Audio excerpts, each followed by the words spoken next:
Chapter 29. Then Jacob continued on his journey, and came to the land of the eastern peoples.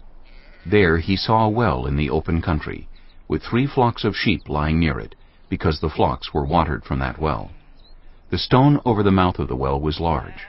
When all the flocks were gathered there, the shepherds would roll the stone away from the well's mouth and water the sheep. Then they would return the stone to its place over the mouth of the well. Jacob asked the shepherds, "My brothers, where are you from?" "We're from Haran," they replied. He said to them, "Do you know Laban, Nahor's grandson?" "Yes, we know him," they answered. Then Jacob asked them, "Is he well?" "Yes, he is," they said. "And here comes his daughter Rachel with the sheep."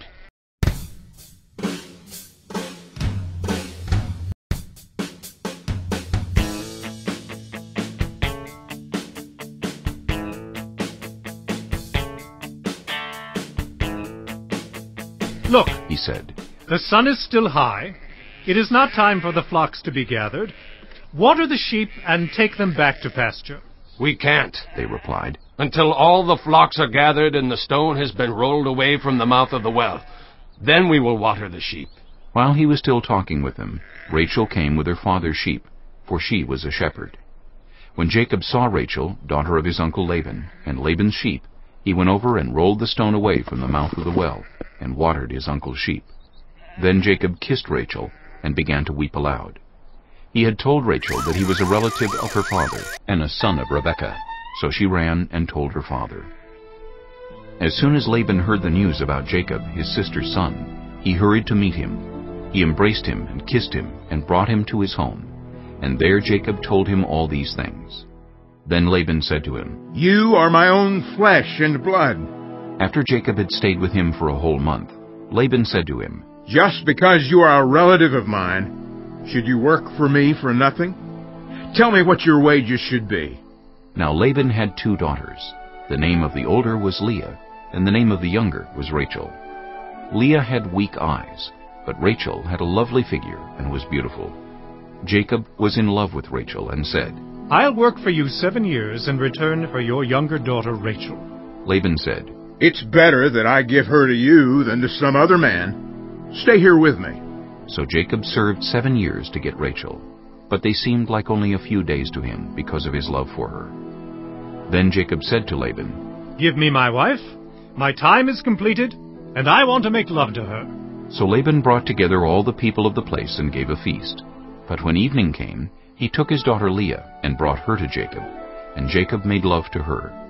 And Laban gave his servant Zilpah to his daughter as her attendant. When morning came, there was Leah. So Jacob said to Laban, "What is this you have done to me? I served you for Rachel, didn't I? Why have you deceived me?" Laban replied, "It is not our custom here to give the younger daughter in marriage before the older one. Finish this daughter's bridal week. Then we will give you the younger one also, in return for another 7 years of work." And Jacob did so. He finished the week with Leah, and then Laban gave him his daughter Rachel to be his wife. Laban gave his servant Bilhah to his daughter Rachel as her attendant.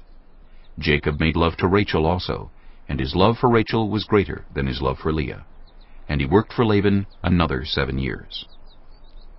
When the Lord saw that Leah was not loved, he enabled her to conceive, but Rachel remained childless. Leah became pregnant and gave birth to a son. She named him Reuben, for she said, "It is because the Lord has seen my misery. Surely my husband will love me now." She conceived again, and when she gave birth to a son, she said, "Because the Lord heard that I am not loved, he gave me this one too." So she named him Simeon.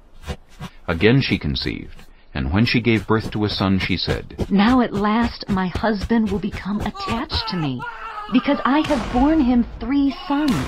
So he was named Levi. She conceived again, and when she gave birth to a son, she said, "This time I will praise the Lord." So she named him Judah. Then she stopped having children. Hey guys, it's Blake Leo. Hope you enjoyed the video. Make sure to like, share, and subscribe. Well, see you guys next time. God bless.